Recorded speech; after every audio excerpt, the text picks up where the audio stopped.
그러면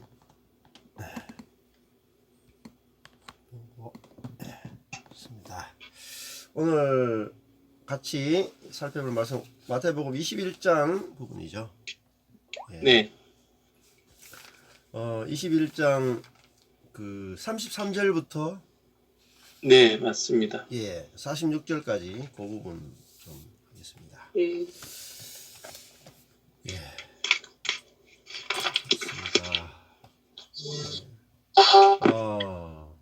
그럼 언제 거기 콜로라도에서 언제 뉴저지로 가세요, 정 목사님?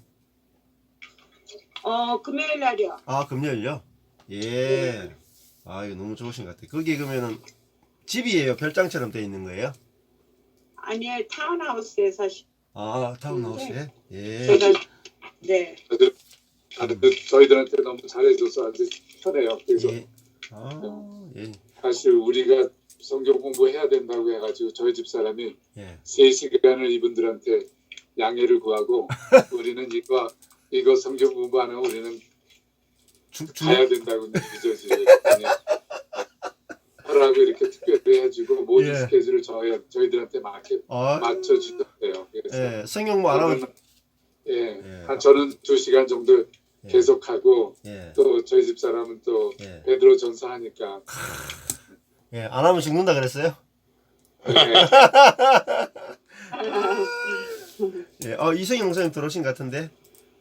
예. 네, 들어왔습니다. 아, 예, 목사님 반갑습니다. 반갑습니다. 아이고, 근데 이렇게 옆으로 돼 있네. 예, 옆으로 되어 있습니다, 목사님. 화면이. 왜냐면 지금 충전이 금방 끊어질 것 같아서. 아, 충전요. 예, 목사님. 아이고, 얼굴 뵙기 너무 힘듭니다, 목사님. 목소리도 듣기 힘들고. 그럼 녹음한 거는 열심히 보고 있어요. 아, 예, 예. 뭐 계획하신 대로 일이 진행되고 있습니까, 목사님? 네, 일을 진행되고 있어요. 네, 예, 지금 다 결정이 난 거죠, 목사님? 네, 다 났어요. 아, 예. 열심히 잘 됐네요. 예, 하여튼 뭐 축하드립니다. 뭐 이렇든 저렇든. 예. 네, 아, 그렇게 보기에는 살기는 굉장히 제가 유튜브 찾아보기에 살기는 굉장히 좋던데요. 예. 비싸서 그렇지. 아, 비싸요? 비싸요. 예. 뭐가 비싸요? 집이 비싸요? 물가가 비싸요? 다 비싸요. 섬나라서. 물가가. 예, 섬나라라. 집세도 비싸고. 어디로 가시기로 하셨어요? PC를 가기로 했어요. 아, 피지. 예.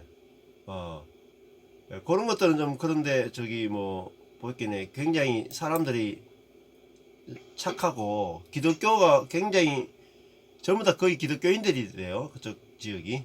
한 60%가 기독교인인데 예. 150년 전, 200년 전에는 식인종들이었어요. 아, 그렇구나. 예, 식인종. 예.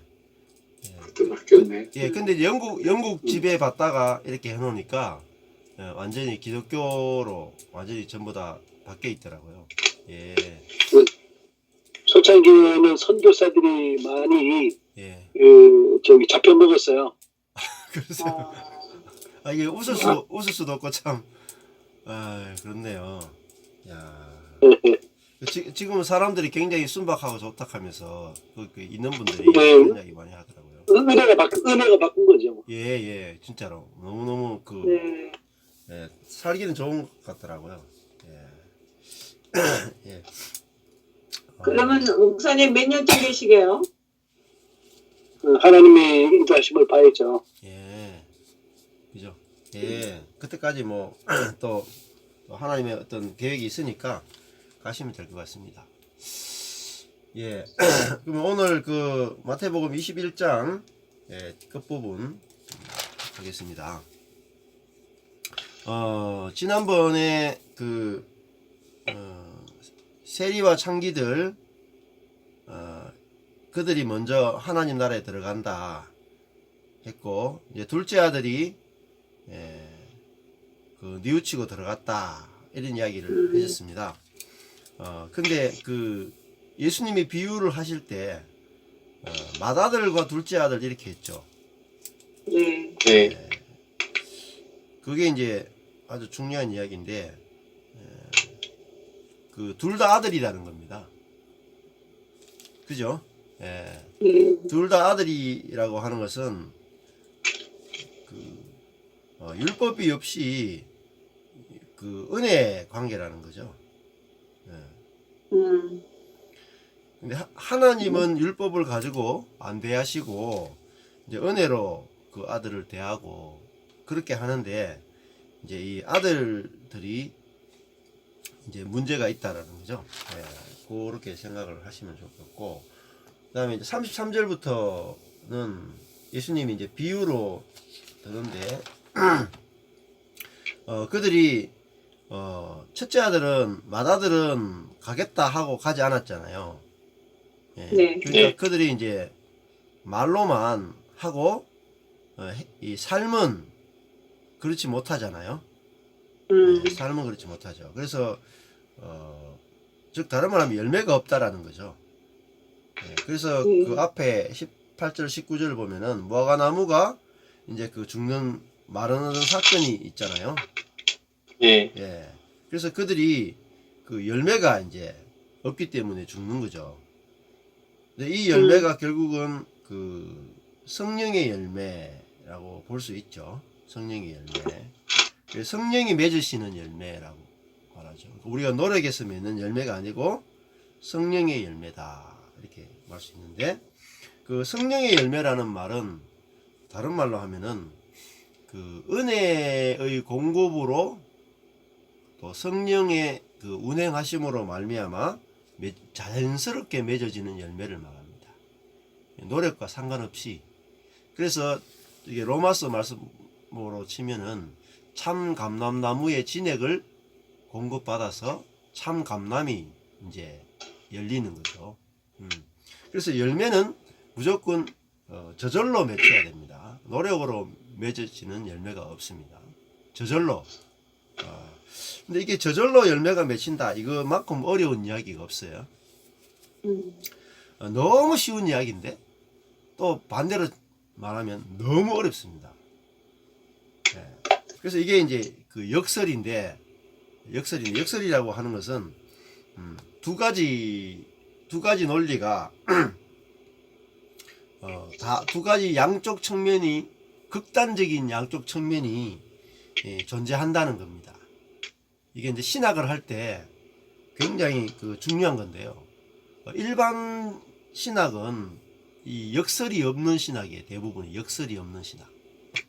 그러니까 일반적으로 중세 캐톨릭도 그렇고 신학을 하는 사람들의 신학 방법론이 중요한데요. 방법론이 뭐냐면은 일반적인 그 논리학을 가지고는 성경을 풀어낼 수가 없습니다. 왜냐하면은 그 중세 같은 경우에 이제 아리스토텔레스의 철학의 영향을 굉장히 많이 받거든요. 근데 철학이라고 하는 것은 그냥 어떻게 보면은 수학적 논리학이에요. 수학적 논리학인데, 수학은 뭐 1+1은 2다, 3+3은 3이다, 이렇게 1+1은 2이면서 1+1은 1은 불가능하잖아요. 그죠? 1+1은 2밖에 없지, 1+1은 1, 두 가지가 있으면 그 논리가, 수학이 존재할 수가 없는 거죠. 근데 생각해보면 현실에서는, 우리가 살고 있는 현실에서는 1+1은 1이 되죠. 그리고 1+1은 2도 있습니다. 우리가 살아가는 생생한 현상은, 그렇죠? 부부가 1+1은 둘이 연합하여 하나가 되죠. 1+1은 하나가 되고, 또 동시에 1+1은 2, 두 사람이기도 해요. 그러니까 현실적인 논리는 1+1은 2와 1+1은 1이 동시적으로 존재하는 것이 현실을 올바르게 설명하는 겁니다. 그런데 철학을 하는 사람이나 과학을 하는 사람들, 또 인간이 만들어낸 언어, 이런 것들은 한계가 있습니다. 언어의 한계, 수학의 한계, 과학의 한계라고 하는 것은 두 가지 상반되는 것을 동시적으로 이렇게 표현해낼 수가 없습니다. 예. 그러면 남자 같은 경우에도 보면 지금 이제 아마 여기 계신 분들이 연세가 이제 다 이제 40을 다 넘기셔가지고 우리 정 목사님은 남자십니까 여자십니까? 정 목사님? 저는 남자라고 생각하는데. 예. 예, 그게 이제 네. 근데 그게 일면은 맞지만 일면은 틀렸죠. 왜냐면은 이제 나이가 들면은 그 남성 호르몬이 줄어들죠. 그죠? 남성 호르몬이 줄어들고 잠깐 여성 호르몬이 조금 더 늘어나요. 예. 그래서 여자분들은 여성 호르몬이 줄잖아요. 예, 폐경을 네. 겪으면서. 네. 그래서 100% 남자도 없고 100% 여자도 없죠. 사실 호르몬으로 치면 두 가지가 동시적으로 또 존재한다고도 볼 수가 있는 거죠. 예, 그래서 우리가 지금 쓰는 논리는 이 일반적인 신학이 쓰는 논리는 문제가 있다라고 볼 수 있습니다. 그래서 이 열매가 맺히는 것이 우리가 내가 가만히 있으면 내가 아무것도 안 하면 아무것도 안 일어난다. 이게 이제 일반적인 인과 법칙이잖아요. 인과 법칙. 네. 그런데 은혜 안에서는 아무것도 안 하는데 놀라운 열매가 맺힐 수 있어요. 네. 그래서 이게 우리가 일반적인 논리나 성경이 말하는 논리는 너무나 다르기 때문에 그 루터 같은 경우에 특별히 역설을 굉장히 그 신학의 중요한, 어떻게 보면 가장 중요한 논리로 역설을 이렇게 들고 나오거든요. 그래서 역설을 알아야지 성경 본문이 제대로 알아지고, 성경을 이제 보시면은 성경 안에 충돌하는 내용이 굉장히 많습니다. 예, 특히 성경 안에 제일 크게 충돌하는 것이 율법과 은혜예요. 율법과 은혜. 그래서 루터가 성경을 풀어갈 때 율법과 은혜 두 가지가 동시적으로 성경은 존재하는데, 이 두 가지를 역설이라고 하는 방법을 가지고 풀어내거든요. 예. 그래서 이런 부분에서 제가 이제 요즘 영상을 올리는 부분도, 그런 부분도 집중적으로 좀 많이 올립니다. 예, 기억해서 보시면 좋을 것 같고, 그래서 이 열매라고 하는 것이 맺히려면은 하나님과 올바른 관계가 이제 세워져야만 열매가 맺히죠. 우리의 노력이 아니라, 노력에 의해서 열매가 맺히는 것이 아니라 하나님과 올바른 관계에 의해서 열매가 자연스럽게 맺힌다, 이렇게 볼 수 있죠. 그래서 맏아들은 가겠습니다 하고 가지 않고, 둘째 아들은 싫습니다 하고 뉘우치고 갔다, 이렇게 되어 있는데, 그 관계 속에서 둘째 아들인 세리와 창기들은 하나님과의 관계가 뭐냐면 은혜를 구하는 관계죠. 은혜를 구하는 그 낮은 자의 자리에서 아버지를 만나니까 그들은 이제 하나님 나라에 들어가서 하나님 나라를 누리게 된다, 이렇게 이야기를 하고 있습니다. 자, 그 다음에 오늘 본문 33절부터 보시면은 다시 한 비유를 들으라 했는데, 한 집주인이 포도원을 만들고, 자, 집주인이 이제 하나님을 상징하잖아요. 예, 주인은 하나님을 상징하고 빨간색 돼 있잖아요. 이게 포도원을 만들었어요. 이게 포도원은 그 하나님의 나라라고 할 수 있겠죠. 하나님이 이 땅에 하나님의 나라를 만들고 산 울로 두르고 거기 접자는 구유를 파고 또 망대를 짓고 농부들에게 새로 주었다. 그리고 타국에 갔다, 이렇게 말이 나오죠. 그 타국이라는 말은 여기 이제 조금 빨간 하늘 색깔로 되어 있는데, 결국은 이제 하나님은 하늘에 계신다, 이렇게 볼 수 있죠. 예, 하늘에 계시고 농부들은 이제 그 하나님 나라 백성들이잖아요. 자, 그들에게 새로 주고 갔다. 라는 말은 농부들이 그 포도원의 주인이 아니고 그들은 그 청지기나 일꾼에 속한 사람들인데 이 농부들은 이제 은혜를 입은 자라는 거죠. 은혜. 주인으로부터 은혜를 입은 사람이다. 그리고 주인이 아니다. 이런 것을 상징하는 거죠. 이게 이제 우리의 인생을 이제 이야기하는 겁니다. 하나님이 우리 각자의 인생이 바로 어떻게 보면 포도원이라고 볼 수 있겠죠. 우리의 인생이 우리의 것이 아니고 하나님이 만드신 거라는 거죠. 내 인생이. 그래서 하나님이 내 인생을 맡기고 그다음에 나중에 뭐십니까? 돌려받기를 원하신다는 거죠. 그래서 새로 주고 갔어요. 자, 그런데 이제 그 실과 때 열매가 맺힐 때가 가까웠다. 여기도 이제 결국 계속 무슨 열매를 이야기하죠. 열매. 네. 처음부터 이 무화과나무 때부터 지금까지 계속 열매를 이야기하고 있고, 마태복음에 가장 많이 이야기하는 게 열매입니다. 열매. 계속 열매 이야기를 합니다. 근데 이 열매는 결국은 우리 요즘으로 개념으로 치면은 이제 성화라고도 볼 수 있겠죠. 거룩한 열매라고 볼 수 있겠죠. 그래서 그 열매가 맺혀야 되는데, 그래서 이제 열매가 맺힐 때가 가까워 가지고 열매를 받으려고 자기 종들을 농부들에게 보냈어요. 자, 종들이 누구냐면 이 종들이 선지자들이죠. 선지자. 그래서 항상 이 하나님의 선지자들을 보내 가지고 말씀을 하시게 됩니다.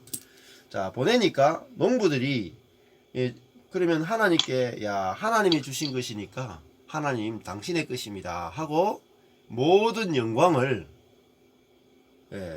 세를 드린다는 것은 모든 영광을 하나님께 돌려드리는 거예요. 우리가 한 것은 아무것도 없습니다.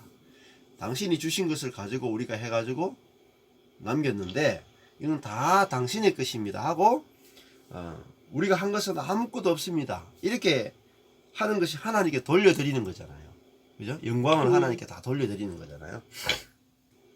그런데 이 농부들이 종들을 잡아가지고 하나는 심히 때리고 하나는 죽이고 하나는 돌로 쳤다.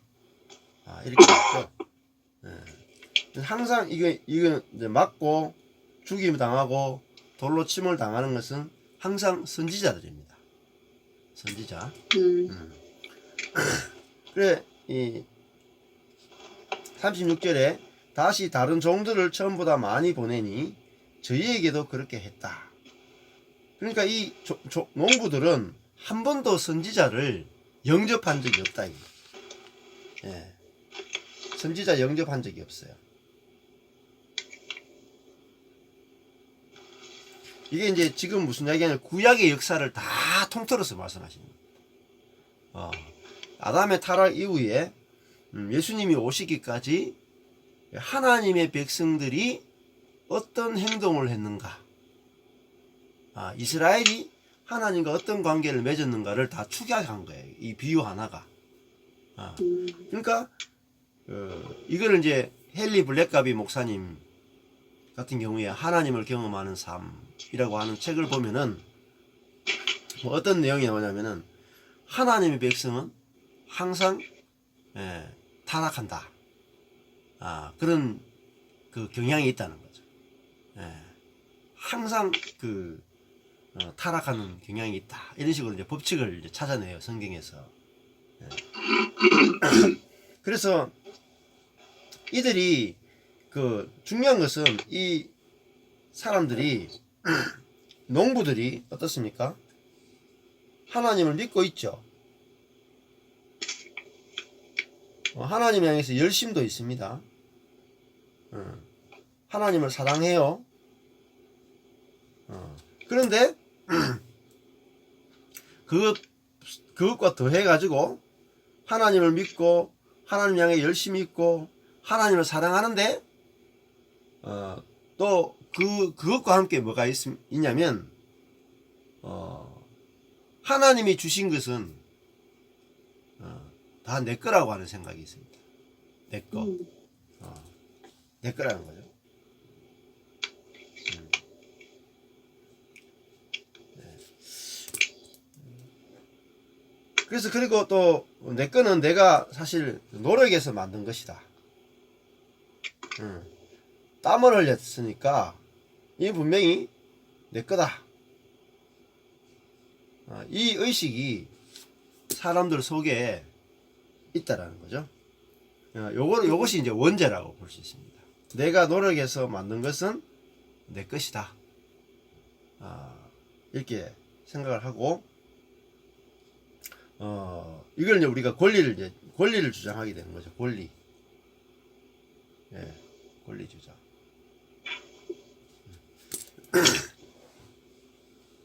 이 권리 주장이 사실은 이 농부들이 가지고 있는 가장 근원적인 문제다, 이렇게 말씀드릴 수 있겠죠. 그래서 그 파인애플 스토리, 저번에 제가 막 말씀드렸죠. 파인애플 스토리. 그 아주 유명한 이야기잖아요. 파인애플 농장 이야기. 그 이야기, 파인애플 스토리 보면은 그 이야기에서 제일 중요한 게 이제 그 권리입니다. 그 선교사가 파인애플 농장을 만들었잖아요. 파인애플 너무 먹고 싶어가지고. 안 하셨는데. 안 했어요? 예. 그 지역이 원주민들이 사는 지역에 들어가가지고, 선교사로 사는데, 파인애플을 너무 먹고 싶은데, 그 지역에 파인애플이 없었어요.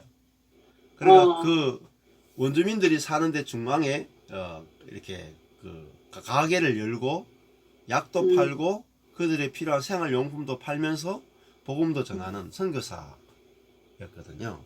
그냥 미국이나 뭐 캐나다나 같은 이쪽에 어떤 사람이었던 것 같아요. 네. 그래서 이제 너무 파인애플이 먹고 싶어가지고 그 자기가 파인애플을 가져왔어요. 가져와가지고 이제 그 땅이 있으니까 그 땅에다가 파인애플을 심으려고 하니까 자기는 이제 사역도 많고 일도 많고 바쁘니까 이제 어떻게 했냐면은 그 원주민을 불러가지고 농장을 만들어 달라고 이야기한 거예요.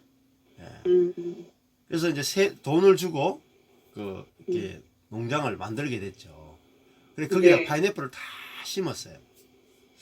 심으면 파인애플 한 3년 걸린다 그러더라고요. 3년 정도 되면 파인애플이 이제 열리는데 이 사람들은 이 선교사는 오늘이나 내일이나 계속 파인애플 나무를 보면서 파인애플이 열려야지 된다. 너무너무 고대하고 해가 정말 이제 파인애플이 이제 이렇게 맺히는 거예요. 그래 조금만 있으면 먹겠다 하고 너무 소망하고 기대하는데 그 먼저 딱 익는 놈 있잖아요. 먼저 딱 익으면은 밤에 누군가 와가지고 싹 다 잘라가 다 가져가 버리는 거예요. 그래가지고 너무 화가 나가지고 누가 그러냐 싶어가지고 지켜보니까 자기가 돈을 주고 파인애플을 심게 했던 그 사람이 파인애플을 다 잘라가 버리는 거예요. 너무나 화가 나가지고 그 사람 불렀어요. 왜 도둑질 하느냐고. 율법에 보면은 도둑질 하지 말라 했는데 또 도둑질은 나쁜 것이 아니냐고 막 따지니까 그 원주민이 뭐라고 말하냐면 정글에서는 우리가 사는 이 지역에서는 누가 심었느냐에 따라서 심은 사람이 열매를 가지고 가는 것이 이 지역의 법칙입니다. 이제 환장을 하는 거예요. 아니 내가 분명히 돈을 줬는데 돈을 주고 당신에게 이 파인애플을 심게 하지 않았느냐. 그리고 이 땅도 내 땅이 아니냐. 그런데 어떻게 이 파인애플이 당신 것이냐 하니까 아니다라는 거예요. 우리 지역에서는 무조건 심는 자가 거두게 돼 있다는 거예요. 말이 안 통해. 그래가지고 이 사람을 그래도 막 설득하고 그래도 이거 내바치고 내가 파인애플 나무를 가져왔고 당신에게 돈을 줘서 심게 했으니까 내가 조금이라도 먹게 해달라고 하는데 아무리 애원해도 다 따가버린 거예요. 먹을 수가 없어요, 파인애플을. 그래서 이 사람이 너무 열을 받아가지고 어떻게 했냐면 그 세퍼드 개를 끌고 개를 사왔는 거예요. 밤에 못 따가도록 파인애플을. 네. 그래 개를 놔두니까 막 개가 막 짖으니까 사람들이 또 가까이 못 오는 거예요. 자, 그러니까 이 사람들이 원주민들이 이제 파인애플을 못 먹게 되니까 또 열을 받아가지고 이제 선교사 당신 필요 없다 하면서 자기들이 숲으로 다 들어가 버리는 거예요. 그래서 이제 꺼져버린다 갑자기. 예. 그래서 기다리니까 아무도 안 오니까 이 선교사가 이제 이래가지고는 파인애플 때문에 선교가 안 되겠거든요. 그렇지. 그래가 막 온갖 방법을 써봐도 안 돼. 답이 없어요. 그러니까 이제 내가 상점 문을 닫겠다. 당신들이 원하는 약도 못 주고 어떤 생필품도 못 준다. 파인애플을 따가면 나는 못 준다. 이렇게 해도 문을 닫으면 또 갔다가 안 오는 거예요. 아무도. 그러니까 이 복음을 전할 수가 없잖아요. 그렇지. 너무너무 고민이 심해가지고 이 사람이 이제 본국으로 이제 안식년을 맞아서 돌아오게 됐어요. 이제 열매도 없고 화만 나고 믿기만 하고 뭐 이 도둑질하는 이 사람들한테 내가 무슨 복음을 전하겠냐 하고 막 하고 돌아왔는데 그때 이제 세미나가 열린 거예요. 세미나가 열렸는데 그 세미나 중에 하나가 뭐냐면은 당신이 가진 것 중에 권리를 주장하는 것은 뭐가 있습니까? 당신의 것이라고 주장하는 권리는 무엇입니까? 당신의 주인은 정말 하나님이라고 당신이 인정하고 있습니까? 당신의 인생도 당신이 소유한 것도 정말 다 하나님의 것이 하나님이 주신 것입니까? 아니면 당신이 이 노력해서 당신이 가진 당신의 소유입니까? 이런 그 도전을 받게 됐어요. 그때 이 사람이 문제를 딱 알게 됐어요. 자, 그 파인애플 땅과 또 파인애플은 자기가 샀잖아요. 그래서 이 파인애플 농장과 파인애플 나무와 파인애플 열매는 자기 것이라고. 분명히 자기 거잖아요. 우리가. 근데 그 자기 것이라고 권리를 주장했다는 거예요. 네. 이것이 자기의 문제라는 걸 알게 된 거예요. 굉장한 이제 깨달음을 얻은 거죠. 그래서 이제 나는 하나님 앞에서 하나님 제가 이제는 어떤 권리도 주장하지 않겠습니다. 내가 갖고 있는 모든 것은 하나님이 저에게 주신 것입니다. 당신이 달라 하면 혹은 이웃이 달라 하면 언제든지 제한테 권리가 없기 때문에 제가 주겠습니다. 이런 이제 마음이 들었어요. 그래서 이제 그 정글로 다시 돌아가게 됐죠. 선교지로. 예. 그리고 이제 하나님께 기도해서 하나님, 이 파인애플 농장은 이제부터는 소유권이 이전됐습니다. 이제는 당신의 것입니다. 하고 파인애플 농장을 이렇게 딱 드렸어요. 자, 이제 자기 것이 아니니까 원주민들이 따가든 뭐 어떻게 하든 아무 상관이 없어요. 그죠? 자기 게 아니죠. 그러니까 이 사람들이 너무 신나게 따먹는 거예요. 근데 어느 날 오더니 이 원주민들이 하는 말이 아니 선교사님 이 파인애플 농장이 누구 겁니까? 거꾸로 됐네. 누구 겁니까? 왜 우리가 이렇게 따먹는데 왜 가만히 계십니까? 이렇게 물어보니까 제가요 이 파인애플 농장을 뭐 제가 가질 수도 없고 그래서 하나님께 드렸습니다. 이제 소유가 하나님 겁니다. 이렇게 이야기하니까 원주민들 하는 말이 아니 왜 드리냐고 당신이 다시 좀 돌려받으면 안 되겠냐고 이렇게 이야기하는 거예요. 그렇게 선교사님 왜 그러냐고 물으니까 아니 그때부터 우리 집에 우리 아내가 임신이 안 되고 우리 집에 있는 동물들이 그죠? 새끼를 못 뺀다고. 그러니까 지금까지 이런 일이 없었는데 예? 아무리 생각해도 우리가 파인애플을 훔쳐 먹어가지고 당신이 믿는 신이 우리한테 화가 난 것 같다고. 그래가지고 제발 좀 어떻게 좀 당신이 좀 돌려받았으면 좋겠다고. 그래야지 우리가 마음껏 훔쳐 먹을 수 있을 텐데 예? 당신의 것일 때는 내가 괜찮았는데 하나님 께 되고 나니까 이 골치 아파 안 되겠다고. 그건 좀 곤란하다고 얘기했어요. 그러면서 그 사람들이 하나님이 정말 있다는 걸 알게 된 거예요. 하나님 어떤 분인가 이제 알게 돼가지고 그 사람들이 이제 하나님을 믿게 됐다 이야기하고, 그러면서 이제 선교사가 그 파인애플 농장 이야기하면서 당신들이 마음껏 다 먹어라. 예? 이제부터 마음껏 다 먹어도 된다고. 이렇게 이제 그 자유를 줬어요. 자유를 주니까 그때부터 선교사님하고 원주민들이 같이 사이좋게 다 먹었대요. 그러니까 이게 아주 유명한 이야기거든요. 이게 파인애플 스토리가. 근데 이 권리를 포기한다는 거, 이게 굉장히 중요한. 오늘 이야기도 그렇고 성경은 창세기 1장 1절부터 해서 하나님은 창조주고 우리는 그분이 만드신 피조물이다. 그러니까 내 인생 자체가 하나님의 것이다.